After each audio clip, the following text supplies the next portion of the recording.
तो hello guys, मेरा नाम है प्रिंस और आप देख रहे हैं एनिमे समीक्षा। चलिए वीडियो को स्टार्ट करते हैं। तो एपिसोड के स्टार्ट में हम देखते हैं कि बैरल को उस घर में आए हुए 5 डेज हो चुके हैं, लेकिन अभी भी वो कंफर्टेबल नहीं हुआ है। हम देखते हैं कि बैरल ब्रेकफास्ट बना लेता है और तभी म्यूई भी वहाँ पर आ जाती है। फिर हम देखते हैं कि म्यूई भी अभी तक उस घर में रहने के लिए कंफर्टेबल नहीं हुई है और फिर बैरल उससे पूछता है कि क्या आज का मेन्यू ठीक है। तो म्यूई उससे कहती है कि अगर वो खाने लायक है तो कुछ भी चलेगा। फिर बैरल उससे कहता है कि जो कपड़े तुमने कल पहन रखे थे मैं उनको धोने वाला हूँ, तो तुम मुझे वो दे दो। लेकिन म्यूई उससे कहती है कि नहीं, मैं वो खुद कर लूंगी। तो उसकी बातें सुनकर बैरल मन में सोचता है कि ऐसा लगता है कि वो अभी भी मुझसे दूरी बनाकर रख रही है। फिर हम देखते हैं कि म्यूई बैरल से पूछती है कि क्या मैं टॉयलेट को यूज कर सकती हूँ। तो बैरल उससे कहता है कि ये तुम्हारा भी घर है, तुम्हें बार बार मुझसे ये सवाल करने की जरूरत नहीं है। तो म्यूई कहती है कि ठीक है। फिर हम देखते हैं कि बैरल और म्यूई टाउन में घूम रहे होते हैं और बैरल अपने और म्यूई के बीच की दूरी को कम करने की कोशिश कर रहा होता है। हम देखते हैं कि वो कुछ स्नैक्स खा रहे होते हैं और म्यूई को वो काफी पसंद आते हैं। तो बैरल सोचता है कि मेरा प्लान अच्छे से काम कर रहा है और फिर हम देखते हैं कि वो दोनों एक प्ले को देखने के लिए एक थिएटर में चले जाते हैं। हम देखते हैं कि उनको वो प्ले काफी पसंद आता है। फिर बैरल म्यूई से पूछता है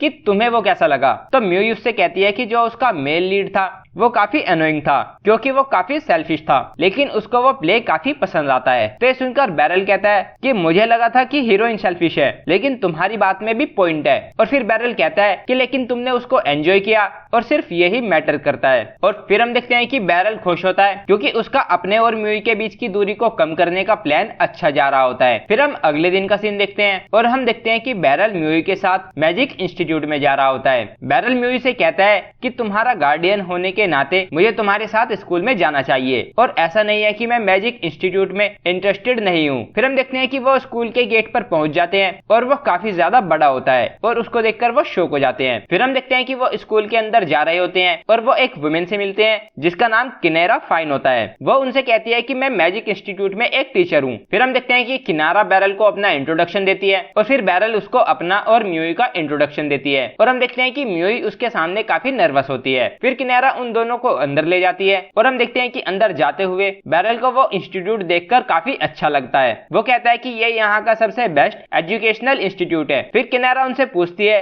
कि आपको इंस्टीट्यूट के बारे में बताया किसने। तो बैरल उसको बताता है कि लूसी ने उनको ये रिकमेंड किया है। तो ये सुनकर किनारा कहती है कि तो प्रिंसिपल ने आपको डायरेक्टली इन्वाइट किया है, ये काफी अच्छी बात है। फिर हम देखते हैं कि किनारा उनसे कहती है कि आपको प्रिंसिपल की तरफ से रिकमेंडेशन लेटर की वजह से म्यूई को एप्टीट्यूड टेस्ट देने की कोई जरूरत नहीं है। फिर किनारा म्यूई से पूछती है कि क्या तुमने डिसाइड कर लिया कि तुम्हारा मैजिक मेजर क्या होगा। तो बैरल पूछता है कि वो क्या है। तो किनारा उससे कहती है कि यहाँ काफी सारे मैजिक सिस्टम्स हैं और काफी सारे विजार्ड्स की उनकी अलग अलग स्ट्रेंथ्स और वीकनेसेस हैं। तो म्यूई उससे कहती है कि लेकिन मैं सिर्फ मैजिकल फ्लेम्स बना सकती हूँ। तो ये सुनकर किनारा कहती है कि अगर ऐसा है तो ऑफेंसिव मैजिक तुम्हारे लिए सही रहेगा। तो ये सुनकर बैरल उससे पूछता है कि अब ये ऑफेंसिव मैजिक क्या है। तो किनारा उससे कहती है कि मैजिक को 5 ब्रांचेस में बांटा गया है, जिसमें offensive magic, defensive magic, healing magic, enhancing magic और लाइफ स्टाइल मैजिक शामिल है और फ्लेम्स बनाना ऑफेंसिव मैजिक के अंदर आता है। फिर किनारा उनसे ये भी डिसाइड करने के लिए कहती है कि क्या वो स्कूल की डॉर्मिटोरी में रहना चाहते हैं या नहीं। तो बैरल उससे पूछता है कि क्या यहाँ पे डॉर्मिटोरी भी है। तो किनारा उससे कहती है कि हाँ, क्या आप उसको देखना चाहोगे। तो बैरल कहता है कि बिल्कुल। फिर हम देखते हैं कि किनारा उनको डॉर्मिटोरी दिखा रही होती है और वो उनको डाइनिंग हॉल, बाथ और उनका रूम दिखाती है जो फुल्ली फर्निश्ड होता है। और हम देखते हैं कि उसको देखकर म्यूई को वो काफी ज्यादा पसंद आता है। फिर हम देखते हैं कि वो इंस्टीट्यूट से बाहर आ जाते हैं और फिर वो लंच करने जा रहे होते हैं। और फिर बैरल सोचता है कि वो डॉर्मिटोरी काफी अच्छी थी, म्यूई को जरूर वहां पर रहना चाहिए, लेकिन क्या वो बाकी बच्चों के साथ एडजस्ट कर पाएगी। शायद उसका कुछ समय तक मेरे साथ रहना अच्छा रहेगा।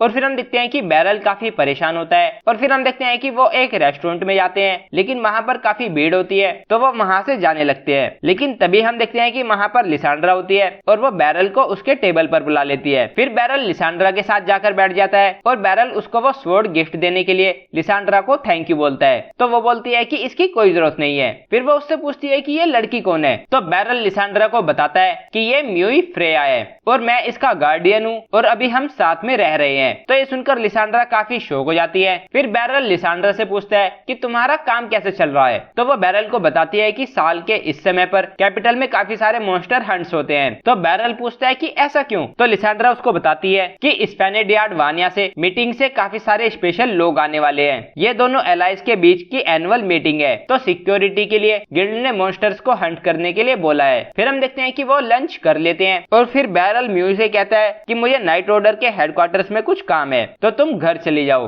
और फिर बैरल लिसांड्रा से कहता है कि म्यूई मैजिक इंस्टीट्यूट को ज्वाइन करने वाली है, तो क्या तुम उसको कुछ एडवाइस दे सकती हो। तो लिसांड्रा म्यूई से कहती है कि मैजिक इंस्टीट्यूट में बेस्ट से भी बेस्ट लोग आते हैं, तो वहाँ कुछ भी इजी नहीं होगा। तो ये सुनकर बैरल मन में सोचता है कि मैंने उससे उसे एडवाइस देने के लिए कहा था, तो वो उसको डरा क्यों रही है। फिर लिसांड्रा म्यूई से कहती है कि अब मास्टर बैरल तुम्हारे गार्डियन है, तो तुम्हारे लूज करने का कोई मतलब नहीं बनता। तो ये सुनकर म्यूई कहती है कि मैं जानती हूँ कि ओल्ड मैन काफी स्ट्रोंग है। तो म्यूई के बैरल को ओल्ड मैन बुलाने पर लिसांड्रा काफी गुस्सा हो जाती है, तो बैरल उसको शांत कराता है। तो लिसांड्रा उनसे माफी मांगते हुए म्यूई से कहती है कि मास्टर बैरल काफी ग्रेट है, तो तुम्हें उन्हें वैसे ही ट्रीट करना चाहिए। तो म्यूई बोलती है कि ठीक है, मैं समझ गई, और फिर म्यूई वहाँ से चली जाती है। फिर म्यूई को देखकर लिसांड्रा बैरल से कहती है कि उसमें काफी पोटेंशियल है, भले ही उसमें मैनर्स ना हो, लेकिन उसके दिल में धोखा नहीं है। तो बैरल मन में सोचता है कि हाँ, मुझे पता है, और इसीलिए उसे सही एनवायरनमेंट में होने की काफी जरूरत है। फिर हम देखते हैं कि बैरल नाइट ऑर्डर के हेडक्वार्टर्स में आ जाता है और अलूशिया से पूछता है कि म्यूई मैजिक इंस्टीट्यूट को ज्वाइन कर रही है, तो क्या उसको मेरे साथ रहना चाहिए या फिर डॉर्मिटोरी में जाना चाहिए। तो अलूशिया उसके बैरल के साथ रहने की बात सुनकर काफी ज्यादा शौक हो जाती है। फिर हम देखते हैं कि कुरुनी वहां पर आ जाती है और बैरल से कहती है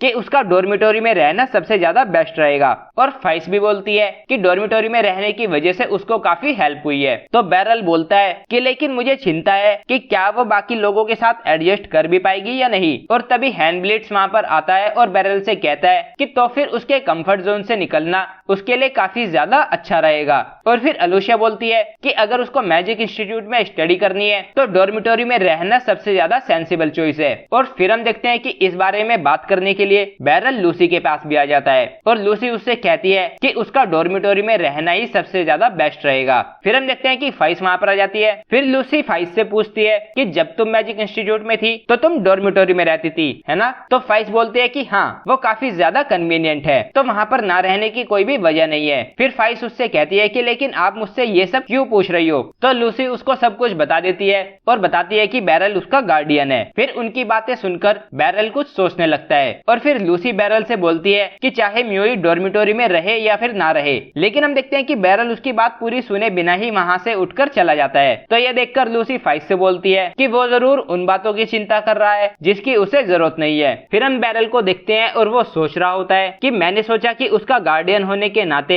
मैं म्यूई के लिए उसका पेरेंट फिगर बन सकता हूँ, लेकिन ऐसा लगता है कि म्यूई को वो अमेजिंग डॉर्मिटोरी काफी पसंद आ रही है। लेकिन अगर मैं सबसे पहले म्यूई के फ्यूचर के बारे में ना सोचूं तो मैं खुद को पेरेंटल फिगर कैसे बोल सकता हूँ। फिर हम देखते हैं कि बैरल अपने घर पे आ जाता है तो म्यूई उससे कहती है कि यहाँ पर काफी स्ट्रेंज नॉइस आ रही है, और फिर वो उसको एक जगह दिखाकर बोलती है कि वो स्ट्रेंज नॉइस यहाँ से आ रही है। और फिर बैरल उस ड्रेसर को हटाकर देखता है और वो देखता है कि उसके पीछे एक चूहों का बिल होता है और उसमें से काफी सारे चूहे निकलते हैं। तो उनको देखकर बैरल घर के सभी दरवाजे और खिड़कियां खोल देता है और कहता है कि मैं उनको यहाँ से भगा कर रहूंगा। तो म्यूई उससे कहती है कि वो सिर्फ चूहे हैं, उन्हें जाने दो। तो बैरल उससे कहता है कि अगर उन्होंने तुम्हें काट लिया तो वो डेंजरस हो सकता है। और फिर बैरल उनको भगाने लगता है और म्यूई से कहता है कि क्या होगा अगर तुम उनकी वजह से बीमार पड़ गई। तो म्यूई उससे कहती है कि मैं उतनी वीक नहीं हूँ, मैं जब साउदर्न डिस्ट्रिक्ट में थी तो मुझे वो रोज दिखते थे। तो बैरल उससे कहता है कि मैं नहीं चाहता कि तुम्हें वापस से उस तरह से जीना पड़े। फिर हम देखते हैं कि उन चूहों में से एक चूहा बाहर चले जाता है, लेकिन वो बाकी के दो चूहे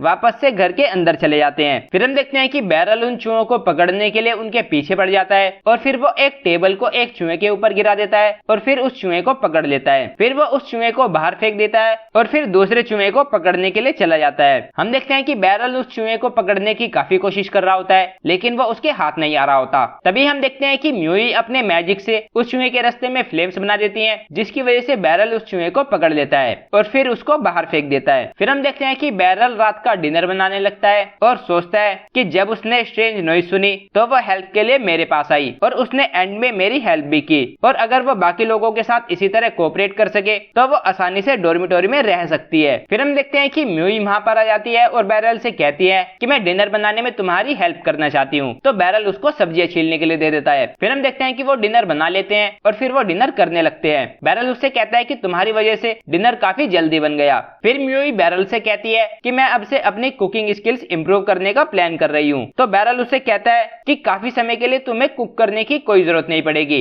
लेकिन फ्यूचर के लिए काफी अच्छी स्किल है। तो वो कहती है कि मैं फ्यूचर की बात नहीं कर रही, मुझे सभी चीजें अभी से ही सीखना स्टार्ट करना होगा। तो बैरल उससे कहता है कि लेकिन मैजिक इंस्टीट्यूट की डॉर्मिटोरी तुमको खाना प्रोवाइड करती है, तो तुम्हें कुकिंग की कोई जरूरत नहीं है। तो म्यूई उससे कहती है कि मैं डॉर्मिटोरी में नहीं रहूंगी, मैं स्कूल यहीं से जाऊंगी। तो बैरल उससे कहता है कि तुम्हारा डॉर्मिटोरी में रहने से काफी फायदा होगा, तुम्हें पढ़ाई करने में आसानी होगी और तुम्हें प्रॉपर खाना भी मिलेगा। लेकिन वो बैरल की बात नहीं मानती और उससे कहती है कि मैं स्कूल में यहीं से जाऊंगी। तो बैरल उससे कहता है कि ऐसा क्यों? तो वो बैरल से कहती है कि तुम कहते हो कि मैं लोगों को खुद को स्पॉइल करने दूं, लेकिन मुझे नहीं पता कि उसका क्या मतलब है। तो अगर तुम मुझे खाना खिला रहे हो तो मैं चाहती हूँ कि मैं तुम्हारी हेल्प करूँ, तो मुझे बताओ कि मुझे क्या करना चाहिए जिससे मैं भी तुम्हारे कुछ काम आ सकूं। और फिर म्यूई उससे कहती है कि तुम मुझसे हमेशा पूछते हो ना कि मैं क्या खाना चाहूंगी, तो मैं कुछ गर्म खाना चाहूंगी। तो बैरल उससे कहता है कि तो फिर हम सूप, स्ट्यू और पोटेफा बनाएंगे। फिर हम देखते हैं कि ये बोलकर बैरल मुस्कुराने लगता है और एपिसोड यहीं पर एंड हो जाता है। तो गाइज ये था episode 7 of the from old country bumpkin to master swordsman. अगर आपको वीडियो पसंद आई है तो वीडियो को लाइक कीजिए, चैनल को सब्सक्राइब कीजिए, प्रेस कीजिए बेल आइकन को। मैं मिलता हूँ आपसे नेक्स्ट वीडियो में।